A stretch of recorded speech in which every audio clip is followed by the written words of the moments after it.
پنجتن پاک کے بارے میں کیا عقیدہ ہے؟ جو یہ عقیدہ رکھتا ہے وہ کافر ہو جاتا ہے۔ پنجتن پاک کا معنی یہ ہے کہ یہ پانچ جو ہے نا یہ تو پاک ہیں، باقی سب ناپاک ہیں۔ یہ تم نے ان کی اندر کے بغض کو تو سمجھا نہیں نا۔ المصطفیٰ، وہی انہوں نے کہا باقاعدہ اپنے کتابوں میں لکھا ہے،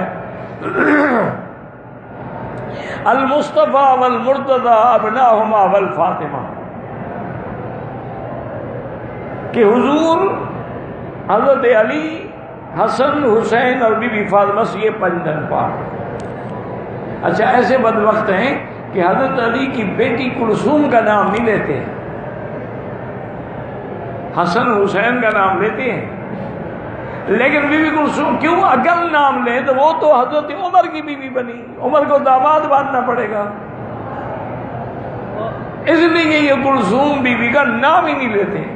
اور اگر کہیں کتابوں میں بھی لکھا ہے تو کہا ہے کہ ہاں حضرت علی نے شادی تو کر دی تھی کلثوم کی حضرت عمر سے، لیکن اپنی بیٹی نہیں دی تھی، ایک جنی عورت تھی اس کی شکل کلثوم کی بنا کے حضرت عمر کو دے دی تھی، یعنی حضرت علی دھوکہ کرتے تھے۔ اس کا مطلب تو یہی ہوا نا، جو بندہ رشتے میں بھی دھوکہ کرتا ہو اس پر کوئی اعتبار ہے؟ جھوٹ کے لیے پھر 100 جھوٹ بنانا پڑتا ہے۔ اس لیے ہمیشہ یاد رکھیں کہ اللہ کے نبی معصوم ہوتے ہیں، صحابہ سب محفوظ ہیں، ان پہ بھی اللہ راضی ہو گیا، رضی اللہ عنہم ورضوا عنہ۔ اہل بیت پہ بھی اللہ راضی ہو گیا ہے، رضی اللہ عنہم ورضوا۔ وہ ازواج نبی ہیں، وہ اولاد نبی ہیں، وہ بنات نبی ہیں، سب اہل بیت رسول اللہ ہے۔ صرف عقیدہ رکھنا کہ پنج تن ہی پاک ہیں، باقی نعوذ باللہ، مانا وہ خود بخود سمجھ آ گئی نا بات، یہ پنج تن پاک باقی ناپاک۔ تو جو صحابہ کو ناپاک کہے وہ مسلمان کیسے ہو سکتا ہے؟ اچھا خدا کی شان دیکھو، یہ کوئی اللہ کی طرف سے ایسی حکمتیں ہیں اس کی کہ حضرت نوح علیہ السلام کے زمانے میں جو بت تھے نا جن کی عبادت کی جاتی تھی، پتہ ہے وہ کتنے تھے؟ وہ بھی پنجتن تھے، ودن، سواعن، یغوثا، یعوقا، نصرا، قرآن میں یہ پنجتن اس وقت سے چلے آ رہے ہیں، یعنی ودن و سواعن و یغوثا و یعوقا و نصرا، آج بھی پنجتن۔ اچھا آج بھی ہر جگہ کسی جگہ، ہمارے اپنے علاقے کے قریب ایک جگہ تھی، وہاں کا نام ہے پنج پیر۔ میں کہا یہ کیا ہے بھائی؟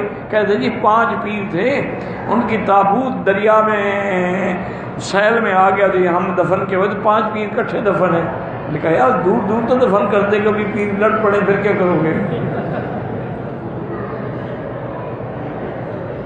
بس ایک رواج ہے بنا رکھا ہے، کہیں پنجتن ہے، کہیں پنج پیر ہے، کہیں پنج گور ہے۔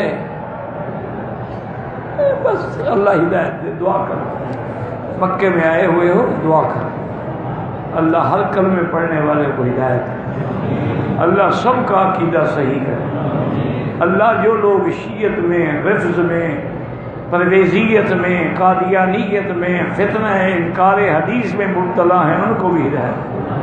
ابھی آپ کے چند دنوں کی بات ہے، آپ کے ملک میں پاکستان میں ایک نیا نبی پیدا ہوا ہے، احمد عیسیٰ۔